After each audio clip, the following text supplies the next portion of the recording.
A new study is being conducted around the transportation of teenagers to and from school.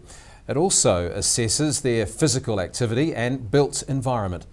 Debbie Hopkins is one of the investigators for the BEATS study, and she joins us now to talk about it. Good evening, Debbie. Good evening. So first of all, BEATS, what does that stand for? So BEATS stands for Built Environment and Active Transport to School. Oh, that makes sense. How is the study being conducted? So the study is led by Dr. Sandra Mandic, who is from the School of Physical Education, Sport and Exercise Sciences at the University of Otago. And it's a really nice collaboration between researchers at the university, the Dunedin City Council and the Dunedin Secondary Schools Partnership. And through this collaboration, we've got 100% school recruitment in Dunedin. So we're going into 12 Dunedin high schools and conducting a survey with the high school students. We're also running focus groups with the school students, focus groups with teachers, parents, and interviews with the school principals. So why research this topic?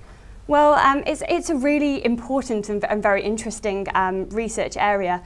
Declining rates of physical activity and increasingly sedentary lifestyles amongst adolescents are a global health concern, and active transport to school is one way that we can increase physical activity levels, but with just their everyday practices. But unfortunately, we're seeing declining rates of active transport to school. If I remember when I was young, walking and cycling to school was the norm, and nowadays we're seeing that young people are relying more and more on motorised forms of transport. So how many local teenagers are being surveyed here? Well, in the last 18 months, we've surveyed over 1,700 high school students, and a number of those have also been involved in the focus groups. So what do you hope to do with these findings? Well, the research will really identify what some of the barriers are to using active transport modes for these young people. And what we will then do is try and design interventions to try and remove some of those barriers and hopefully increase the uptake of active transport modes with flow-on health benefits. Have you noticed any trends already in this research? Well, what we've found so far is about half of all high school students are getting driven to school, under a third walk to school, and very, very few cycle to school. So are you surprised by this, or is this what you were expecting? I think it's surprising, but not unexpected, if that makes sense. I think that we would like to see some difference there. We would like it that more people were walking and cycling to school, but unfortunately this does follow the global trend. Is this a first for Dunedin? Has this been done before here, this type of study?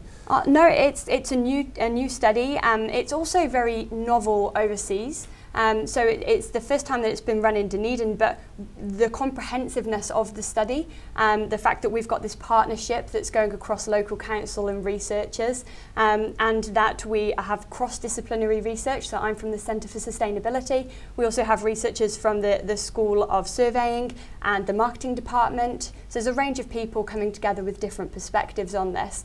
And the fact that we're speaking to parents, to students, to teachers and to school principals is quite unique. How can residents participate?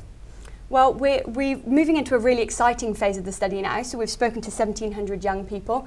Now we really want to speak to their parents or caregivers, because we understand that they're a really important part of the transport to school decision-making process. So we would invite parents of Dunedin High School students to get in touch with us, to participate in this study and provide us with their perspectives on how their children travel to school.